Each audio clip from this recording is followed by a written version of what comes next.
कर्मचारी व्यवस्था।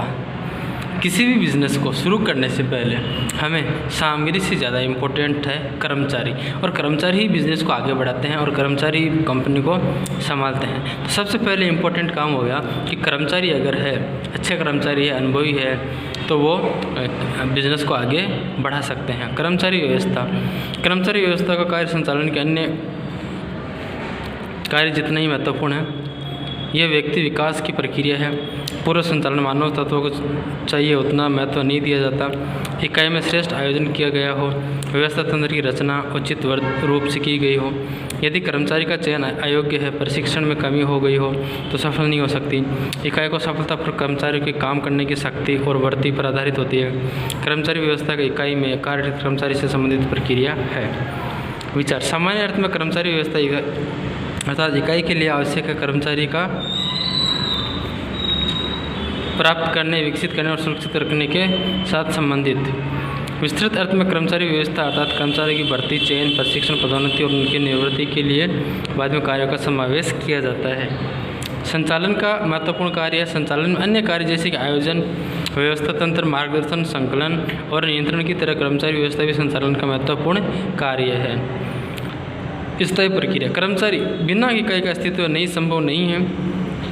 इकाई की प्रवृत्ति जब तक गतिशील रहेगी तब तक कर्मचारी रहेंगे और कर्मचारी व्यवस्था का अस्तित्व भी रहेगा। मानव संबंधों के साथ संबंध। कर्मचारी व्यवस्था का उद्देश्य योग्य कर्मचारी प्राप्त करके उनका इकाई में श्रेष्ठतम उपयोग करना। कर्मचारी उत्पादन का एकमात्र जीवित संसाधन है। उसे भावना और स्वाभिमान, उसका साथ महत्वपूर्ण व्यवहार अपेक्षित है क्योंकि मानव के साथ संबंधित होता है। तो सबसे पहले बात होता है कर्मचारी व्यवस्था, और कर्मचारी का जो रहन सहन है, कर्मचारी की जो नीतियां हैं, कर्मचारी का जो विचार है, विचारधारा है, उनको लेकर अगर चलने वाला जो ऑपरेटर होता है, मैनेजर होता है या फिर मालिक होता है, तो वो इस बिज़नेस को आगे बढ़ा सकता है। बिज़नेस का अच्छा रेपुटेशन, अच्छी चहल हो सकती है। प्रवृत्तियाँ गतिशील होती है। योग्य कर्मचारी व्यवस्था के कारण इकाई का प्रत्येक प्रवृत्ति गतिशील होती है। अन्य कार्यों के साथ संबंध। संचालन के अन्य कार्य जैसे आयोजन, व्यवस्था तंत्र, मार्गदर्शन, संकलन और नियंत्रण के साथ कर्मचारी व्यवस्था का संबंध होता है। विस्तृत प्रवृत्ति। कर्मचारी व्यवस्था मात्र श्रमिक कल्याण की ही प्रवृत्ति नहीं है, परंतु यह श्रमिक को प्राप्त करने, सुरक्षित रखने, शिक्षित करने और विकसित करने का भी कार्य करती है। पूंजी खर्च। कर्मचारी की भर्ती, चयन, प्रशिक्षण और विकास पर किया गया खर्च व्यवसाय का खर्च न मानकर उनके व्यावसायिक आवश्यक पूंजी खर्च माना जा सकता है।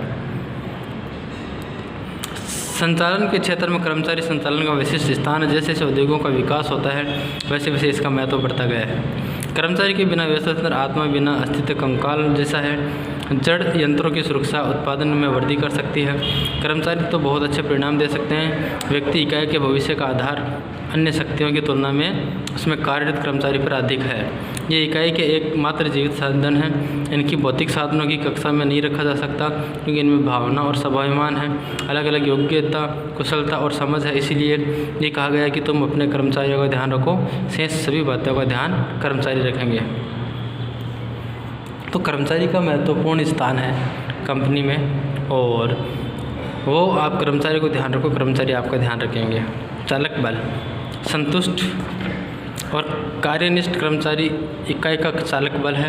एक उत्पादन के अन्य साधनों के साथ कर्मचारी हो तो ही लक्ष्य की प्राप्ति सरलता से होती है।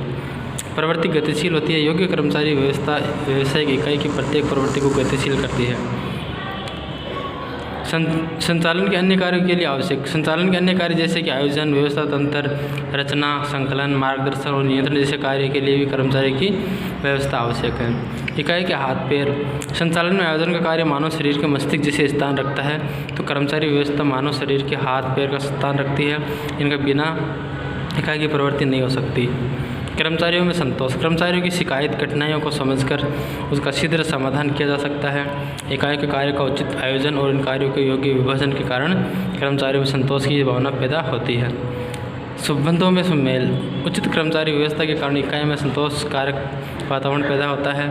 इसमें स्वामी और श्रमिक के मध्य संबंधों में सुमेल बना रहता है। इकाई की प्रतिष्ठा में वृद्धि। संतुष्ट और कार्यनिष्ठ कर्मचारी इकाई की अमूल्य संपत्ति है, जो व्यावसायिक इकाई की प्रतिष्ठा में वृद्धि करते हैं। सतत गतिशील प्रक्रिया, कर्मचारियों में के बिना कोई अस्तित्व नहीं है।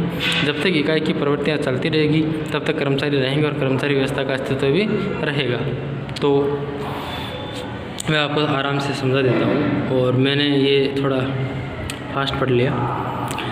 चालक बल, सबसे पहली बात है कि अगर कर्मचारी संतुष्ट है, कार्यनिष्ठ है, तो कर्मचारी इकाई का चालक बल हो सकता है। वो अपनी लक्ष्य की प्राप्ति सरलता से कर सकता है। प्रवृत्तियाँ गतिशील होती है, योग्य कर्मचारी व्यवस्था बनाए रखता है, व्यवस्था को मैनेज संभालता है, ठीक है। और इकाई के हाथ पैर, सबसे इम्पोर्टेंट है कि अगर कोई भी बिजनेस शुरू करने वाला होता है तो वो योग्य कर्मचारी की व्यवस्था करेगा। कर्मचारियों में संतोष होना ज़रूरी है, संबंधों में सुमेल होना ज़रूरी है, और सतत गतिशील प्रक्रिया होनी आवश्यक है। तो इसीलिए आप सबको इस तरीके से मैनेजमेंट संभालना है, और आपको ध्यान देना है कि मतलब अपने को कौन कौन से, अगर कर्मचारी व्यवस्था, अगर आपको ये कर्मचारी व्यवस्था टॉपिक आ गया, 5वां चैप्टर चल रहा है आपका, तो कर्मचारी व्यवस्था किस तरीके से होती है, तो कर्मचारी व्यवस्था आपको समझाना है कि अच्छे कर्मचारी हो, योग्य कर्मचारी हो, श्रेष्ठ कर्मचारी हो, और कुशल अच्छा मानसिकता हो। कर्मचारी आगे आते हैं और आगे ही ये अपने बिजनेस को लेके जाते हैं। लक्षण, आपने विचार प्रकट कर दिया, लक्षण कर दिया, ठीक है। तो ये सब आपको ध्यान में रखना है।